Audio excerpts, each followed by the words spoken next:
finding some time in this great 3-day weekend to be here and to remember the reason for this weekend and why it is that we celebrate. I'm going to share a little bit about somebody special who is laid to rest out here. Somebody who I considered, I mentioned this morning in an earlier ceremony, I considered him to be a second father, really, and which would make Leslie my sister. His daughter Leslie is here today. And I'm speaking of Medal of Honor recipient Private George Ciccato, who is laid to rest here at Fairmount. His gravesite is over in Block 35. It is, if you leave here today and wish to pay respects. But I want to tell you briefly about George. In 1944, a young Japanese American from California was traveling the world as a GI, not so much to win a war or be a hero, but to prove to his own country that he was as American as anyone. After finishing basic training in the summer of 1944, Joe and his brother Henry were sent to Naples as replacements for the Go-for-Broke Nisei 442nd Regimental Combat Team, which became the most decorated American unit in the war.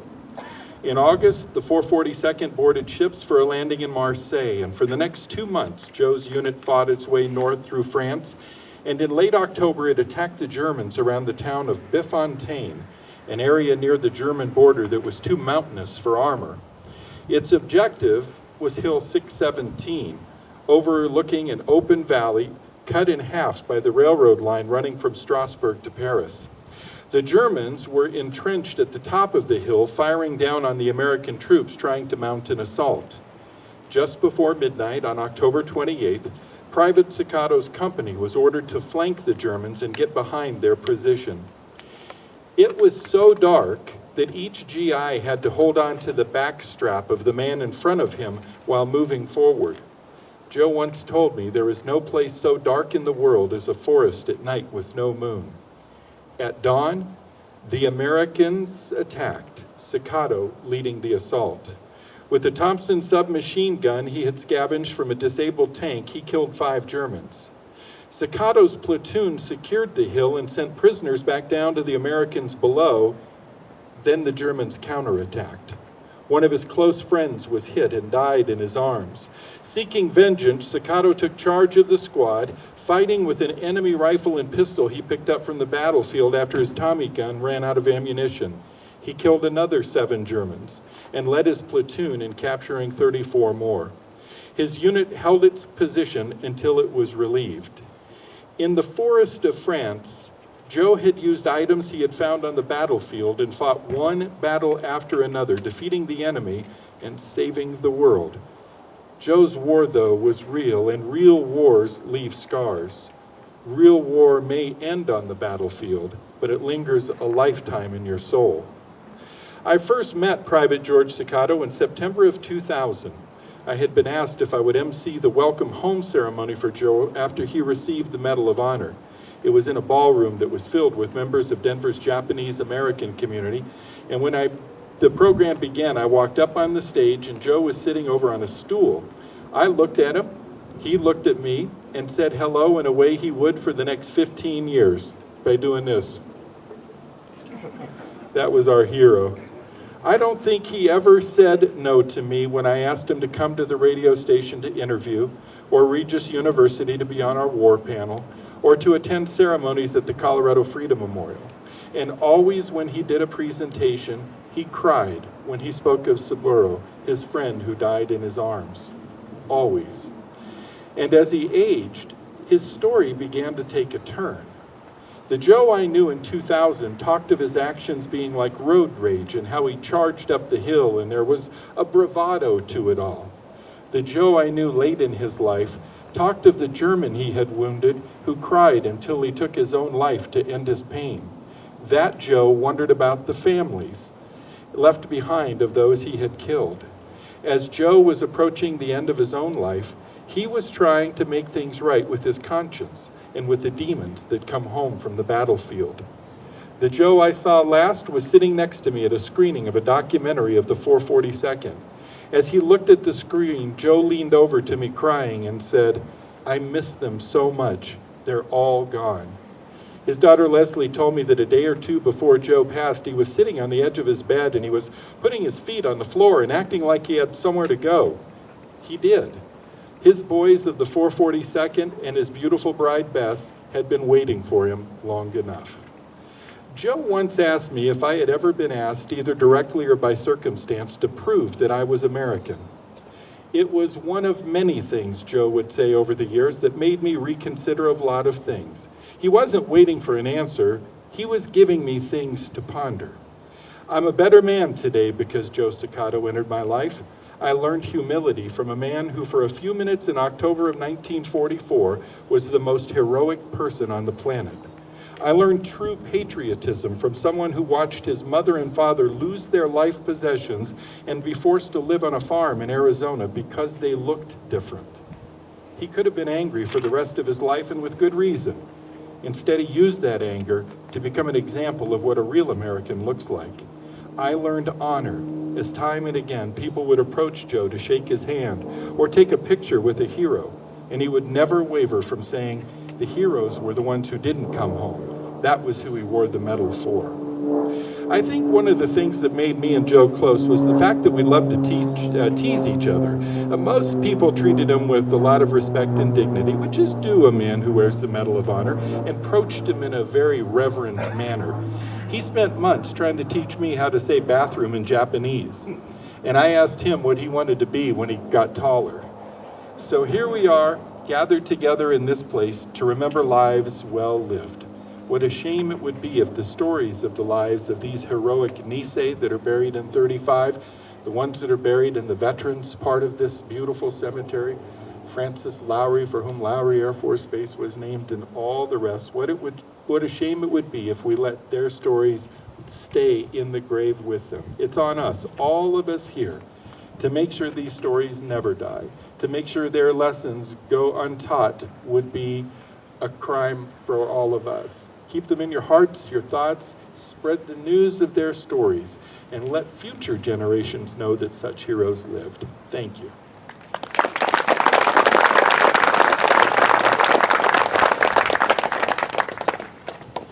Thank you, Rick. Well said. And now it's with great honor and pride that I introduce another friend of mine, my former boss. He's the Adjutant General and the current commander of the Colorado National Guard, Major General H. Michael Edwards.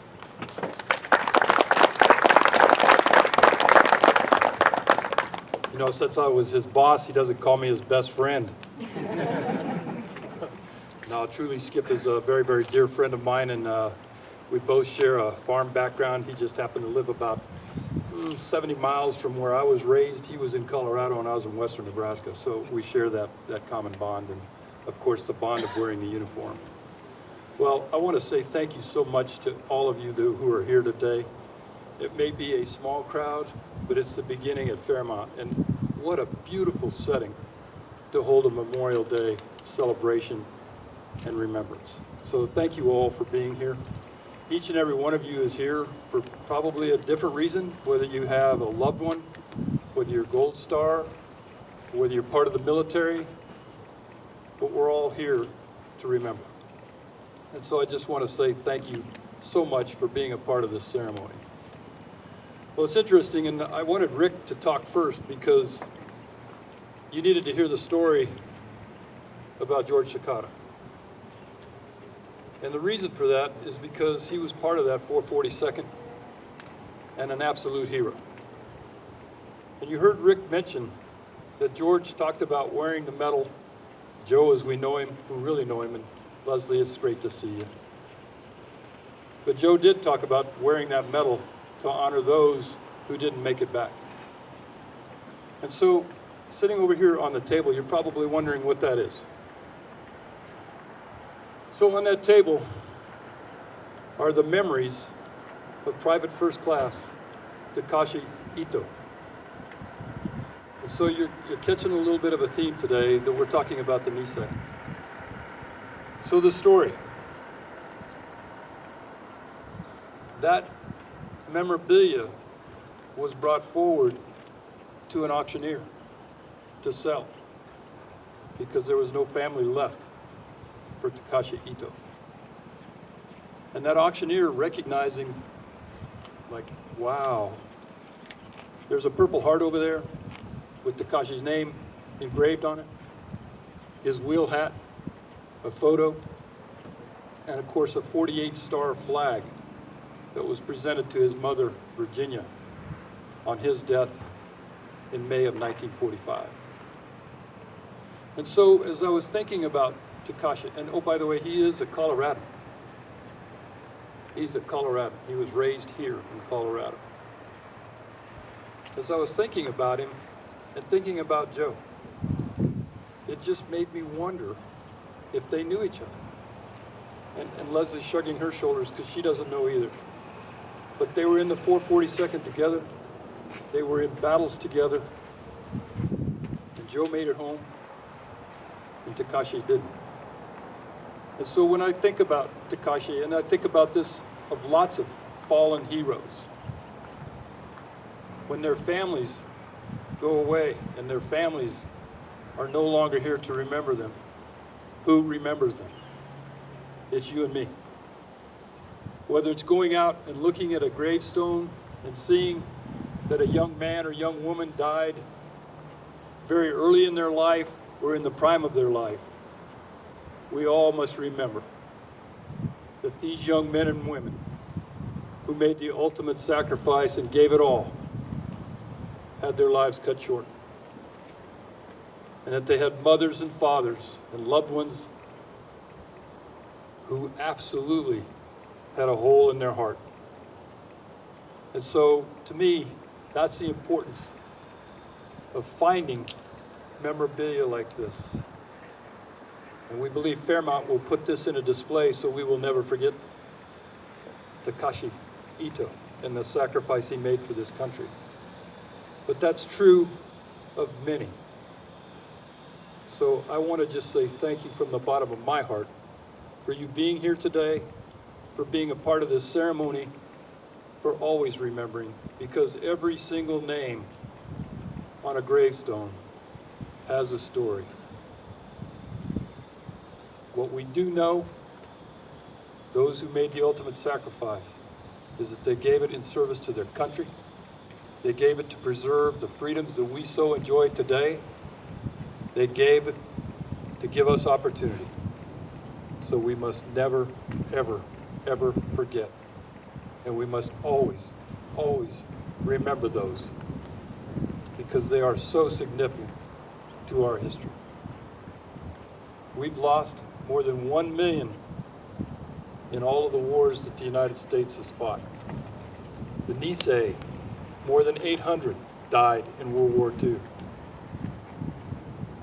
And as Rick was talking about, most of them, all of them, were looked upon with suspicion, with fear, and you go, why? Because they look different? Don't know. But because their roots were from Japan and we were at war with Japan? That's probably what it was. So we must never forget. And those who've heard me speak before, there's a quote that I will always use on Memorial Day. And it's from President Coolidge, and to me, it captures it all as who we are as a nation. And it's a very simple quote.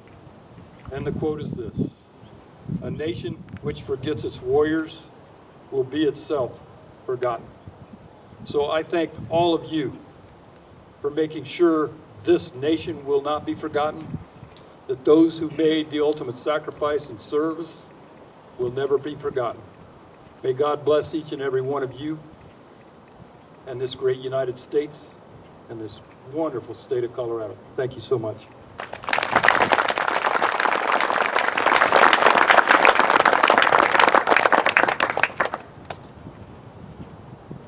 And yes, boss, you and Lori will always be part of Heidi and I's family, forever and ever. Ladies and gentlemen, if you look around the audience, you'll see a lot of uniformed members with the very honorable light gray insignia of the Civil Air Patrol. They helped set this up today. They're young professionals, posted the colors, which was very dramatic, always bring chills to me. I'd like to bring their commander, Lieutenant Colonel Shuffle, up to say a few words.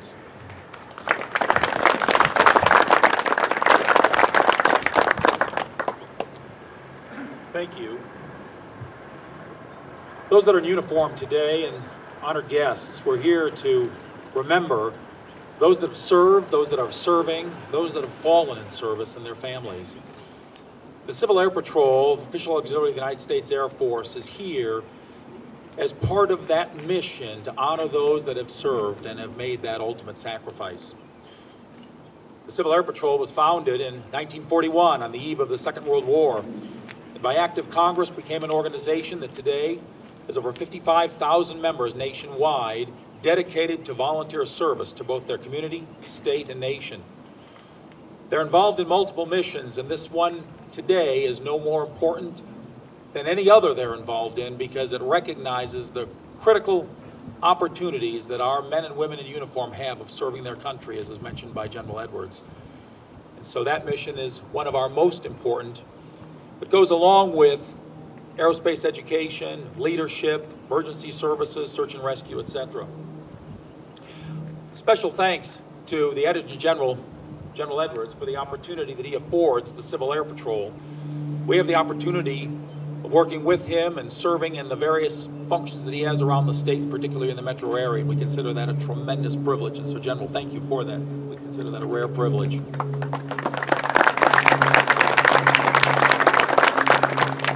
And finally, special thanks to Director Michael Long. It's really quite a thrill to be part of this inaugural event here at Fairmount Cemetery. A number of us just came from Fort Logan. We're here now to honor those that are interned here at Fairmount. Fairmount has the distinction of having more veterans interned here than any other cemetery in the state other than the National Cemetery at Fort Logan. And so, Director Logan, thank you for that opportunity. We're here to continue to serve. We look forward to future events in this regard. And so then finally, on behalf of the Colorado Wing, headquartered at Peterson Air Force Base, and its Wing Commander, Colonel Celeste Gamache, thank you once again for this opportunity. As said in the words of the General, we must never, ever forget. Thank you.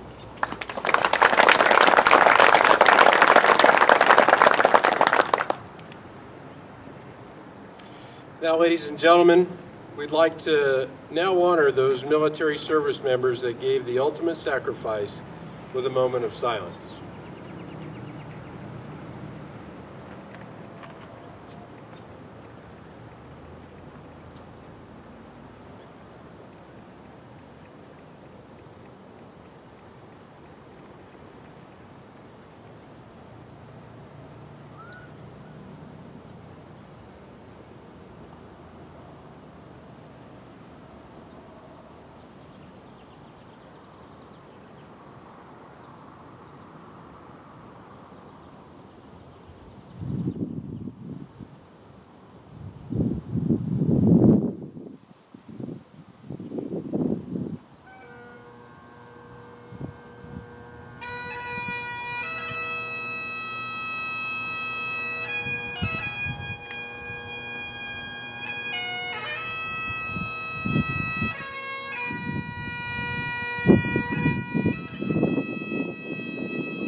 Ladies and gentlemen, for those of you that are able, please stand for the rendering of taps and remain standing for the benediction by Chaplain Andy.